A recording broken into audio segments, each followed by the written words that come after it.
Welcome to Sparkling IFS. बहुत पुराने समय की बात है। हिमालय की गोद में बसी हुई एक बहुत ही खूबसूरत सल्तनत थी जिसका नाम गुलिस्तान था। यहाँ की हरियाली, झरने और ठंडी हवाएं किसी जन्नत से कम नहीं थीं। इस सल्तनत का राजा एक बहुत ही सुंदर, खुश मिजाज और बहादुर शहजादा था जिसका नाम रयान था। रयान को शिकार का बहुत शौक था, लेकिन वो शिकार भी जरा स्टाइल से करता था। उसके सैनिक अक्सर इस बात से परेशान रहते कि शहजादा शिकार कम और अपने बाल संवारने में ज्यादा वक्त बिताता है।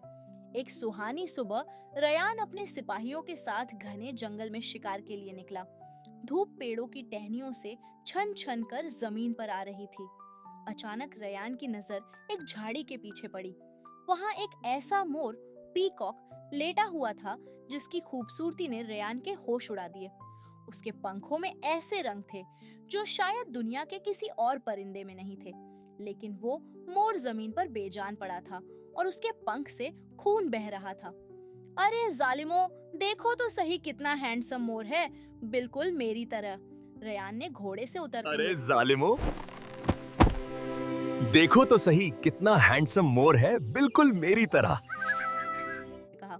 सिपाही बोला, महाराज, ये तो जख्मी आलीजा, यह तो जख्मी है। है। रयान ने बड़ी मोहब्बत से उसे उठाया और कहा, शिकार तो होता रहेगा, पहले इस ब्यूटीफुल परिंदे की जान बचानी है। रयान मोर को लेकर अपने शाही महल पहुंचा और उसे अपने ही कमरे के नरम मुलायम बिस्तर पर लिटा दिया। उसने खुद अपने हाथों से मोर की मरहम पट्टी की और उसे सोने के प्याले में पानी पिलाया। अभी रयान उसे दुलार ही रहा था कि अचानक कमरे में एक तेज रोशनी फैली। रियान की आंखें चुंधिया गईं। जब रोशनी कम हुई तो वहां मोर गायब था और उसकी जगह एक बहुत ही खूबसूरत लड़की बेड पर बैठी फूट फूट कर रो रही थी। रियान के हाथ से पानी का प्याला गिर गया। ओय अल्लाह, ये क्या जादू है? तुम कौन हो और मेरा मोर कहाँ गया? क्या तुमने उसे खा लिया? रियान ने घबराहट में पूछा। ये क्या जादू है? तुम कौन हो? और मेरा मोर कहाँ गया? वो लड़की रोते हुए बोली, भगवान के लिए मुझे बचा लो, मैं जोया हूँ। अभी वो कुछ और खुदा के लिए मेरी मदद करो, मैं जोया हूँ। कहती कि रियान ने देखा कि जोया के शरीर पर दोबारा पंख निकलने लगे और वो चंद सेकंड में फिर से वही मोर बन गई। रियान अपनी जगह सुन्न खड़ा रह गया। थोड़ी देर बाद जोया फिर से लड़की बन गई और बोली, शहजादे, मुझ पर एक बूढ़ी जादूगरनी का जादू शाप है। मैंने नादानी में उसके पालतू खूबसूरत मोर को मार दिया था, जिसके बदले उसने मुझे भी मोर बना दिया। शहजादे, मुझ पर एक बूढ़ी जादूगरनी का जादू है। सूरज डूबते ही मैं मोर बन जाती हूँ और सूरज निकलते ही इंसान। रयान ने अपना ताज सीधा किया और बोला, अच्छा, तो तुम वो सेल्फी वाली मोरनी हो? लेकिन ये जादू टूटेगा कैसे? जोया ने आंसू पोंछते हुए कहा, ये जादू तभी टूटेगा जब हम मोरों की रानी के पास जाएंगे और वहां से एक दुर्लभ काला मोर लाकर उस जादूगरनी को देंगे। लेकिन वक्त बहुत कम है। कल सूरज डूबने से पहले अगर ये ना हुआ तो मैं हमेशा के लिए मोर बन जाऊंगी। रियान ने फौरन अपनी तलवार उठाई। फिक्र मत करो जोया, मैं शहजादा रियान हूँ। लोग मुझे मिस्टर इम्पॉसिबल कहते हैं। हम अभी निकलेंगे। अगली सुबह दोनों घोड़े पर सवार होकर कोहे नीलम की तरफ रवाना हुए, जहां मोरों की रानी रहती थी।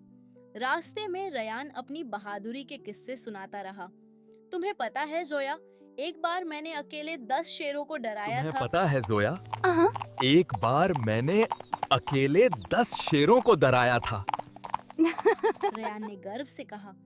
जोया ने हैरानी से पूछा, सच में? कैसे? रयान हंसा। मैंने उन्हें अपनी बचपन की तस्वीरें दिखा दी, सब डर कर भाग गए। जोया खिलखिलाकर मैंने हंस उन्हें पड़ी। अपनी बचपन की तस्वीरें दिखा दी, सब डर कर भाग गए। रियान उसे देखता रह गया।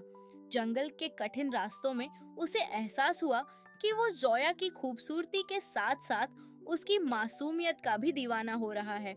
चलते चलते जोया ने पूछा, रयान, अगर मैं हमेशा के लिए मोर बन गई तो क्या तुम मुझे दाना डालोगे? रयान ने मुस्कुराकर उसका हाथ थामा। मैं तुम्हें दाना नहीं, शाही बादाम खिलाऊंगा, लेकिन मैं तुम्हें मोर बनने नहीं दूंगा। रायान, अगर मैं हमेशा के लिए मोर बन गई तो क्या तुम मुझे दाना डालोगे? मैं तुम्हें दाना नहीं, शाही बादाम खिलाऊंगा, लेकिन मैं तुम्हें मोरे बनने नहीं दूंगा। वो एक ऐसी गुफा के पास पहुंचे जहां हजारों मोर नाच रहे थे। वहां एक ऊंचे तख्त पर मोरों की रानी बैठी थी। उसका कद बहुत लंबा था और वो बहुत रौबदार थी। तुम यहाँ क्यों आए हो इंसानों? रानी की आवाज गूंजी। तुम यहाँ क्यों आए हो, इंसानों? रियान ने आगे बढ़कर अदब से सलाम किया। ए हुस्न की रानी, हमें वो दुर्लभ काला मोर चाहिए ताकि जोया का जादू टूट सके। रानी ने एक शर्त रखी। मैं वो मोर दे दूंगी, लेकिन तुम्हें साबित करना होगा कि तुम्हारी मोहब्बत सच्ची है। शहजादे, तुम्हें साबित करना होगा कि तुम्हारी मोहब्बत सच्ची है। तुम्हें इस दहकती आग के पार जाकर वो मोर लाना होगा। सामने आग की एक लकीर थी, जिसके पीछे काला मोर एक पिंजरे में था। रियान एक पल के लिए हिचकिचाया, लेकिन जब उसने जोया की आंखों में उम्मीद देखी तो वो कूद गया। उसके कपड़े थोड़े जल गए, उसके बाल भी बिगड़ गए, जिसका उसे बहुत दुख था। लेकिन वो काला मोर ले आया। सूरज तेजी से डूब रहा था, आसमान नारंगी हो चुका था। वो भागते हुए जादूगरनी की झोपड़ी तक पहुंचे। जोया के हाथ पांव अब मोर के पंखों में बदलना शुरू हो गए थे। बुढ़िया अम्मा, ये लो अपना काला मोर और मेरी जोया को ठीक करो, रियान ने हाँफते हुए कहा। बूढ़ी अम्मा, ये लो अपना काला मोर और मेरी जोया को ठीक करो। जादूगरनी ने काला मोर देखा और ठहाका लगाया। उसने अपनी छड़ी घुमाई, एक धमाका हुआ और जोया हमेशा के लिए एक पूरी इंसान बन गई। वो अब कभी मोर नहीं बनेगी। जोया ने खुशी से रयान को गले लगा लिया। तुमने कर दिखाया रयान। तुमने कर दिखाया रायन। रयान ने अपने कपड़ों की मिट्टी झाड़ी और बोला, हाँ, लेकिन अब तुम्हें मुझसे शादी करनी पड़ेगी, क्योंकि मेरे इस महंगे शाही लिबास का कचरा हो गया है। इसका हर्जाना तो बनता है। हाँ, लेकिन अब तुम्हें मुझसे शादी करनी पड़ेगी, क्योंकि मेरे इस महंगे शाही लिबास का कचरा हो गया है। जोया शर्माकर हंस पड़ी। वो दोनों वापस गुलिस्तान सल्तनत आए, जहां बड़ी धूमधाम से उनकी शादी हुई। रयान अब भी शिकार पर जाता है, लेकिन अब वो तीर कमान नहीं, बल्कि जोया के साथ पिकनिक की टोकरी लेकर जाता है। और हाँ, महल के बाग में अब बहुत सारे मोर रहते हैं, जिन्हें देखकर जोया अक्सर मुस्कुराती है और रयान कहता है, खबरदार, कोई मेरी बीवी की तरह दिखने की कोशिश न करे। परिणाम, खबरदार, कोई मेरी बीवी की तरह दिखने की कोशिश न करे। सच्ची मोहब्बत और हिम्मत से हर मुश्किल जादू टूट सकता है।